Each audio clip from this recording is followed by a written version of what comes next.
자, 우리가 오늘 공부할 것은 여호수아서입니다. 이제 이것을 보시면 여호수아에서 느헤미야까지 그 도표를 이렇게 만들어 놓은 것을 이제 가지고 왔는데요. 여호수아부터 시작해서 느헤미야까지 이제 도표입니다. 여호수아 사사기 밑에 룻기가 붙죠. 사무엘상 사무엘하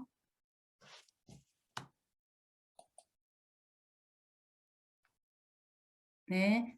그리고 이제 역대상, 여기 이제 사무엘하가 역대상하고 관계되고요. 열왕기상, 열왕기하, 역대하 관계되죠. 그리고 에스라, 느헤미야, 에스더 이렇게 됩니다. 자, 그리고 도표를 이제 참조로 성경 읽을 때 도움이 되시면 좋겠고요. 이제 사사 시대는 그 광범위하게 보면 여호수아, 사사기, 룻기, 사무엘, 상하가 다 사사시대에 속합니다. 우리는 협의로는 사사기만을 보지만 광범위하게는 전부 다 이제 사사시대로 보시면 됩니다. 그리고 이제 여호수아서는 정복하고 분배하는 내용입니다. 그리고 여호수아서를 조금 우리가 이제 보시면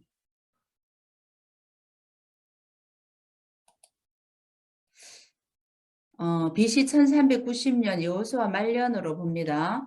이제 그 가나안 땅을 정복하는 것은 아브라함 언약대로 가나안을 정복하는 것을 말하는 거죠. 그래서 이제 정복하고 분배하고 그다음에 이제 마지막에 이제 뒷부분에 가면 세 개의 언약을 갱신하는 부분이 나옵니다. 저자는 여호수아로 보고요. 땅 분배 후 아직 완전히 점령하지 못합니다. 여호수아서도 다 점령하지는 못해요. 그리고 이제 언약에 대한 열정도 식어지고 우상숭배 영향을 받았을 때 여호수아서를 기록합니다. 원독자 관점으로는 이제 세계 언약을 지켜라, 남은 땅을 정복하라 이런 의미고요. 그다음에 가나안 우상숭배하면 언약 저주로 망한다 하는 것을 말하고 있습니다. 여호수아서의 특징은 땅 정복한 것은 아브라함 언약의 성취라는 거예요. 이제 창세기 12장부터 그 아브라함 언약을 주셨죠. 이제 가면 가나안 땅을 주겠다. 근데 그것의 성취가 여호수아서를 통하여 이제 더 확실하게 말씀하고 계신 거죠. 가나안 땅 정복은 정결 전쟁이라는 겁니다. 하나님이 나라를 세우는 그런 이제 땅을 차지한 정결 전쟁이다. 그래서 이제 이 가나안 정복은 노아 홍수도 물론 그랬지만 종말 심판을 예고하고 있다 이렇게 보시면 됩니다. 여호수아가 땅을 차지해서 일시적인 안식을 줬지만 이제 여호수아가 준 것은 땅을 차지해서 이제 일시적인 안식을 줬죠. 하지만 예수님은 오셔서 영원한 안식을 준다. 그렇게 예수님이 주실 안식의 좀 예표라고 할 수 있습니다. 여호수아가 주는 안식은요. 자, 언약의 성취라는 겁니다. 여호수아서의 그 위치로 보면요. 그 하나님의 나라 완성 지점입니다. 여호수아서는 왜 그러냐 하면은 이제 창세기 12장부터 하나님께서 그 하나님 나라를 세워 가시죠. 창세기 1장부터 11장까지는 어떤 말씀입니까? 패도 정치, 즉 말하자면 타락한 사람들이 힘이 있는 사람이 왕이 되어서 이제 살고 있는 인류의 일반 역사 이야기가 창세기 1장부터 11장까지 전개됐잖아요. 그러니까 이제 그대로 가면 심판을 받고 멸망할 거니까 이제 하나님 나라를 세워야 되겠다 해서 창세기 12장에 아브라함을 불러서 하나님 나라를 이루어 가시는데 이제 아브라함, 이삭, 야곱, 요셉 팔려가고 이제 이집트에 가서 이제 인구가 만들어지고 또 출애굽을 해서 시내산에 가서 법을 받고 그다음에 이제 민수기부터 시작해서 땅을 찾으러 가잖아요. 그래서 이제 지금 여호수아서를 통해서 가나안 땅에 들어가서 땅을 정복하는 것은 땅을 완성하는 거죠. 그러면 하나님 나라의 3요소가 다 이제 완성되는 지점이라는 거예요. 3요소가 있어야 나라니까요. 그래서 여호수아서의 위치는 이렇게 보고요. 그리고 사사시대는 출발하는 거예요. 이제 이렇게 땅을 차지해서 하나님의 나라를 이루어야 되는데 사실은 그게 안 되었죠. 그래서 이제 4차 시대가 온 거죠. 여호수아서부터 4차 시대 출발 지점이다 하고 보면 됩니다. 그래서 우리 여호수아서 성경책 이 보시면 1장 1절에 보면 여호와의 종 모세가 죽은 후에 이렇게 시작되죠. 무엇이든지 누가 유명한 어떤 지도자가 죽으면 그때부터 역사가 바뀌는 겁니다. 모세가 죽은 후에 이렇게 시작하고 있고요. 이제 들어갈 때 여호수아가 들어갈 때 그 가나안 땅에 살고 있었던 그 7족속들, 그 족속들 이름입니다. 보면 뭐 기르가스 족속, 히위 족속, 가나안 족속, 브리스 족속, 여부스 족속, 아모리 헷 족속, 이렇게 블리스 족속 이런 강력한 족속들이 가나안 땅에 살고 있었습니다. 뭐 비어 있어서 그대로 들어가면 차지하는 땅이 아니었어요. 그러니까 강력한 족속들을 이제 정복해서 땅을 빼앗아야 될 하나님의 주신다는 땅을 정복하되 그 물론 하나님이 함께 하시고 하나님이 정결전쟁 하시지만 이렇게 이제 강력한 족속들이 있었다는 겁니다. 참조를 하시면 되겠습니다. 가나안 7족속. 여호수아서의 그 주제는 땅을 차지하는 거죠. 땅을 차지하는 거고 땅을 차지하면 어떻게 됩니까? 안식을 누리는 거죠. 이게 여호수아서의 주제라고 할 수가 있습니다. 자, 그리고 여호수아서에 이제 우리가 개요를 보시면 이렇게 나눕니다. 뭐 여러 가지 부분으로 개요를 나누지만 동사를 이제 동사를 위주로 나누면은 1장에서 5장은 요단강을 건너니까 건너다. 그 다음에 6장부터 12장은 정복하죠. 땅을 정복하니까 취하다. 그 다음에 13장부터 22장은 분배하다, 나누다. 그 다음에 이제 23에서 24는 여호수아의 고별사입니다. 고별사. 이제 우리 앞에 부분 모세오경 볼 때 모세의 고별사는 신명기였잖아요. 여호수아도 똑같이 고별사를 합니다. 그게 23, 24장인데 섬기다. 여호수아는 자기는 하나님을 섬기겠다. 그리고 고백하죠. 24장은 특히 세겜 언약이라고 그렇게 할 수 있습니다. 이렇게 전체적으로 나눌 수가 있습니다.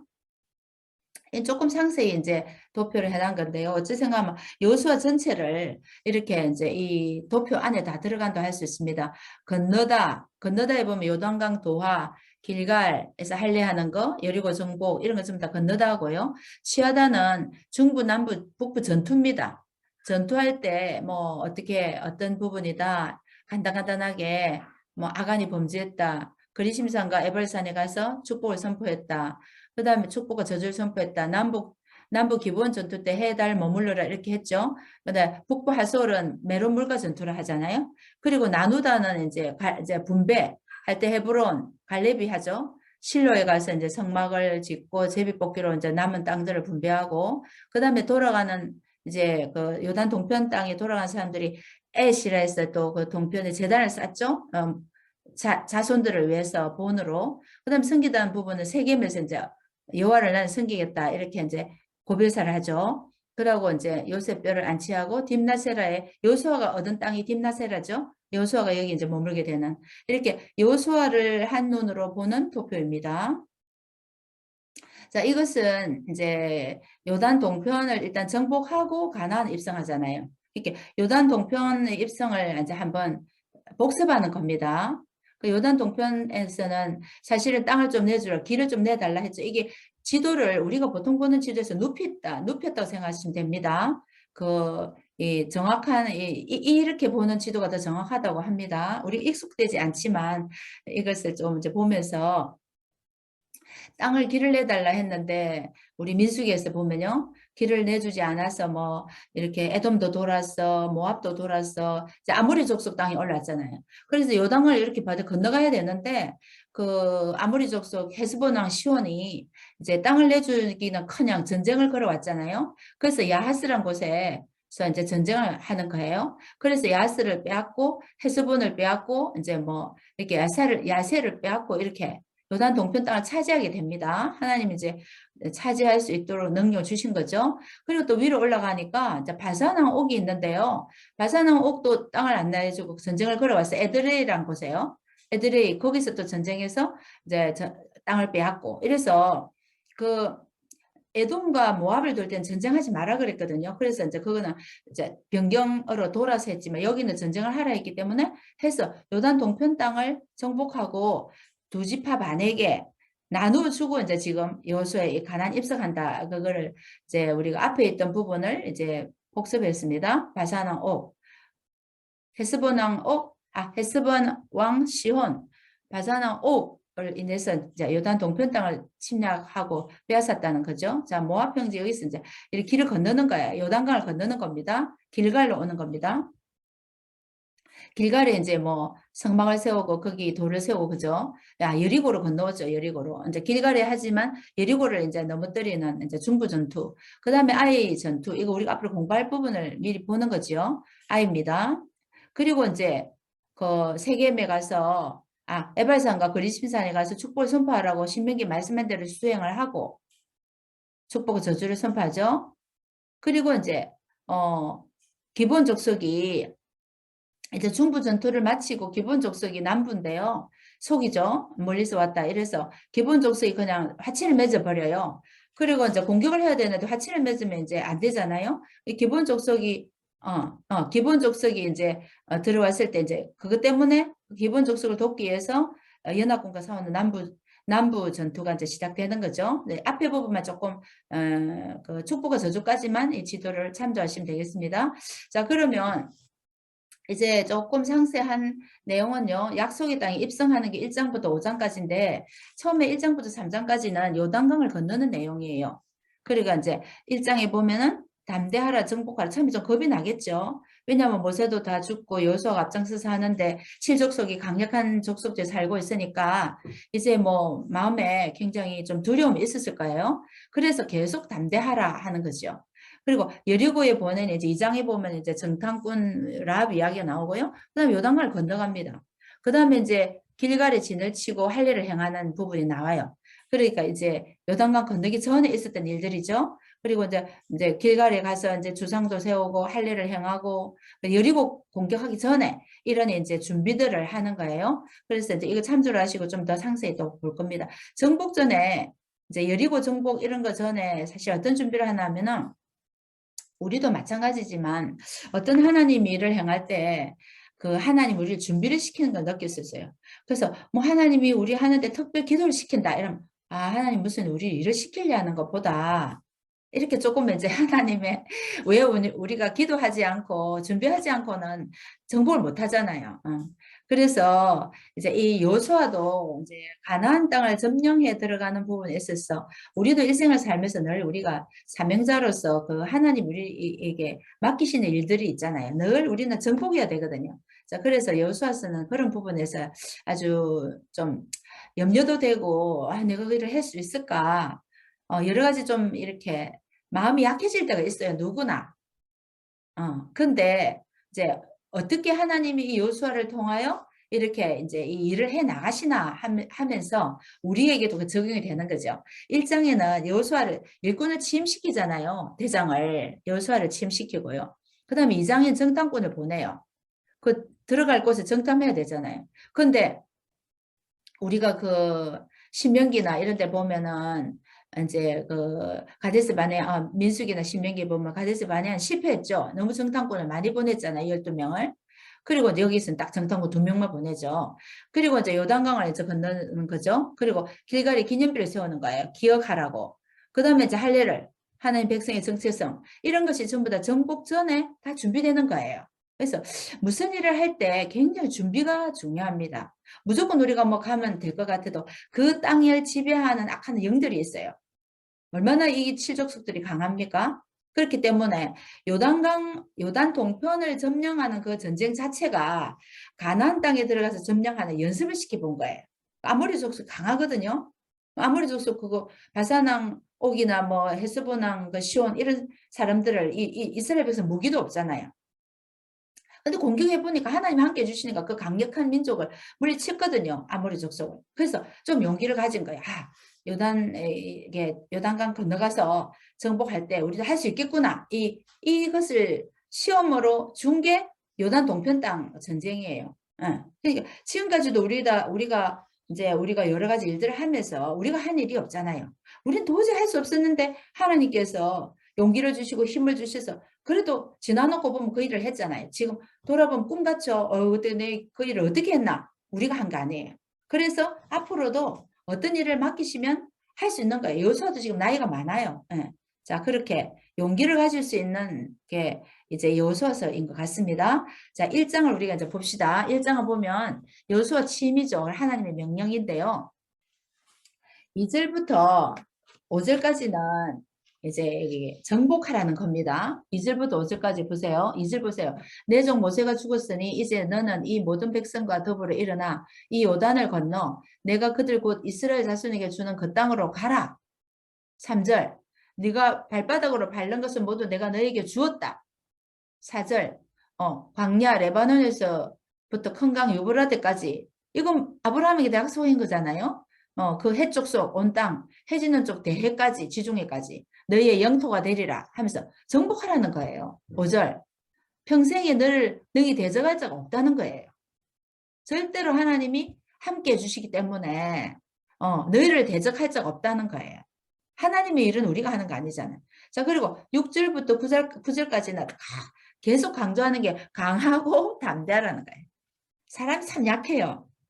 지금 앞에 적군이 있으면 어떻게 되겠나, 또 뭐 내 삶의 어려움이 조금 닥치면 할 수 있겠나, 그렇게 약해지잖아요. 근데 강하고 담대하라는 거예요.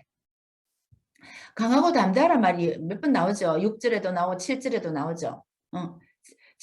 극히 담대하라. 오직 강하고 담대하라. 하나님 함께 해주신다는. 또 9절에도 있잖아요. 강하고 담대하라. 그래 있잖아요. 강조하고 있잖아요. 그리고 이제 10절부터 18절까지는요. 이제 그 하나님 말씀을 듣고 여호수아가 백성과 함께 요단강 도하 준비를 명령합니다. 명령하는 이제 말씀들이 이제 나오고 있습니다. 좀 읽어보시면 되겠습니다. 자, 우리 여호수아에 대해서 한번 보시면요. 여호수아는 출애굽 직후에 아말렉 전투, 우리 민수기 볼 때, 민수기 공부할 때 출애굽 해가 올 때 르비딤에서 아말렉 전투에 선봉장을 쓴 사람이잖아요. 그리고 아말렉과 여호수아가 싸움을 하는데 모세가 올라갔죠. 그러니까 아론과 훌이 손을 들었잖아요. 손을 들면 여호수아가 이겼죠. 그래 이제 그렇게 할 때 선봉장 쓴 사람이 여호수아고 항상 모세를 시중 들었어요. 그리고 금송아지 사건 때도 해목을 떠나지 않았고 하나님이 지도자로 세워라 했습니다. 지혜의 영이 충만하고 그 다음에 이 사람은 출애굽 때 55세인데 지금 40년 흘러가 지도자 95세고 이제 이 여호수아 이스를 끝날 때쯤 되면은 110세에 죽거든요. 그래서 모세의 후계자로 자격이 있는 사람이 여호수아입니다. 또 모세가 너무 훌륭했기 때문에 그 뒤를 이어서 일하는 게 쉽지는 않았을 거예요. 그렇지만 하나님이 여호수아를 능력을 주셔서 사용하셨다는 겁니다. 자, 2장을 보시면 이제 정탐, 여리고에 정탐꾼을 보냅니다. 2명을. 1절에 보세요. 2사람을 정탐꾼으로 보냈다. 여리고를 엿보라 그랬죠. 거기 가서 라합을 만나죠. 라합은 뭐 기생이라는 말도 있고요. 이방신을 섬기는 여사제다 이런 말도 있어요. 왜냐하면 여리고 성에 살고 있기 때문에 여리고 성벽에 살고 있다는 거죠.